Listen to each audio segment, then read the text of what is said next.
நூகுல் உருளைக்கிழங்கு, carrot, beetroot வந்து சின்ன சைஸாக ஒன்று வச்சுருக்கிறேன். ஒரு வெங்காயம் தாளிக்கிறதுக்கு, பட்டை, லவங்கம் இதெல்லாம் மசால் குழம்பாக வைக்கலாம். அதுக்கு தேவையானதெல்லாம் எடுத்து வச்சுருக்கிறேன். தேங்காய், இஞ்சி, பூண்டு, பட்டை, சோம்பு, கசகசா, லவங்கம். இதில் வந்து கொத்தமல்லி, கொஞ்சம் ஜீரகம், மிளகு, வறுக்கிறதுக்கு வெங்காயம், மிளகாய் இதெல்லாம் வறுத்துட்டு பார்க்கலாம். இஞ்சி பூண்டு வணக்கியாச்சு, கொத்தமல்லி போட்டாச்சு, வெங்காயமும் மிளகாயும் சேர்த்து, பட்டை, லவங்கம், சோம்பு எல்லாம் கசகசா எல்லாம் சேர்த்துக்கலாம். ஜீரகம், மிளகு,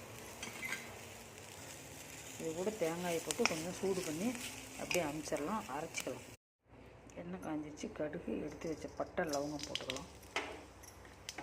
வெங்காயம் வணங்கி வச்சு காயெல்லாம் சேர்த்து போட்டுக்கலாம். வேகட்டும். அப்படியும் நம்ம குழம்பு அரைச்சிக்கலாம். தண்ணி விட்டு உப்பு, மஞ்சத்தூள் போட்டாச்சு. வேகட்டும். அரைக்கும்போது பொட்டுக்கல்லைக்கு பதிலாக 2 முந்திரி போட்டு அரைச்சா டேஸ்ட்டு சூப்பராக இருக்கும். குழம்பும் கொலன்னு வரும். காய் வெந்துருச்சு. கொஞ்சம் பதமாக இருக்கையில் இதை ஊற்றிடலாம்.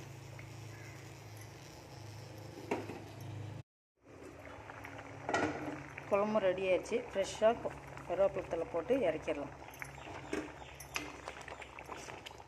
இது இட்லி, தோசை, சப்பாத்திக்கும் சாப்பிட்லாம், சாப்பாட்டுக்கும் சாப்பிட்லாம். நீங்களும் செஞ்சு சாப்பிட்டு பாருங்கள்.